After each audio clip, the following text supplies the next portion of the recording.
વલસાડમાં લોખંડનો pipe electric wire સાથે અડી જતા યુવાનને શું થયું? વલસાડની કેરી માર્કેટ પાસે આવેલ પટેલ સાયકલ નામની દુકાનમાં 35 વર્ષીય સુરેશ રાજપૂત પંચર બનાવવાનું કામ કરતો હતો. ગતરોજ સાંજે તે પોતાનું કામ કરી રહ્યો હતો. તે દરમિયાન લોખંડનો પાઇપ લઈને તે ત્યાં આવેલી સ્વિચ સરખી કરવા ગયો હતો. ત્યારે અચાનક ઉપરથી પસાર થતા જીવન ઇલેક્ટ્રિક વાયરને લોખંડનો પાઇપ અડી જતા સુરેશને જોરદાર કરંટ લાગ્યો હતો અને તે તરત જ જમીન ઉપર ઢળી પડ્યો હતો. આ ઘટનાની જાણ થતાં આસપાસના દુકાનદારો દોડી આવ્યા હતા અને 108 એમ્બ્યુલન્સને જાણ કરતા સ્થળ ઉપર આવી તપાસ કરતા યુવકનું કરંટ લાગવાથી મોત નીપજ્યું હોવાનું જણાવ્યું હતું. ઘટનાની જાણ સિટી પોલીસની ટીમને થતાં સ્થળ ઉપર પહોંચી લાશનો કબજો લઈ પીએમ માટે મોકલી આપી હતી. સમગ્ર ઘટના નજીકમાં લાગેલ સીસીટીવીમાં કેદ થઈ હતી. વલસાડ સિટી પોલીસે અકસ્માત મોતનો ગુનો નોંધી આગળની તપાસ હાથ ધરી છે. જોકે ઘટનાને પગલે સમગ્ર વિસ્તારમાં શોકનો માહોલ છવાઈ ગયો હતો.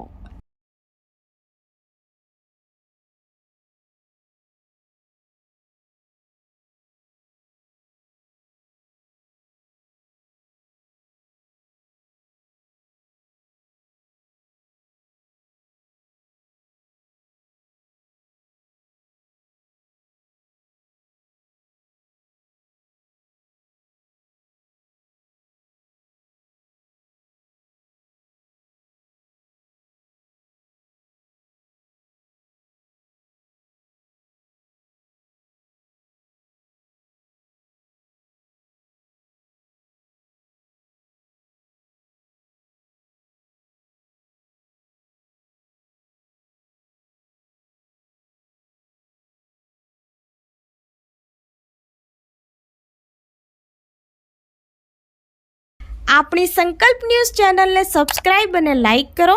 બેલ આઇકન દબાવો જેથી આવનાર ન્યૂઝ અપડેટ્સની નોટિફિકેશન આપના મોબાઈલ પર સૌથી પહેલા પહોંચે. Like, subscribe and share the video.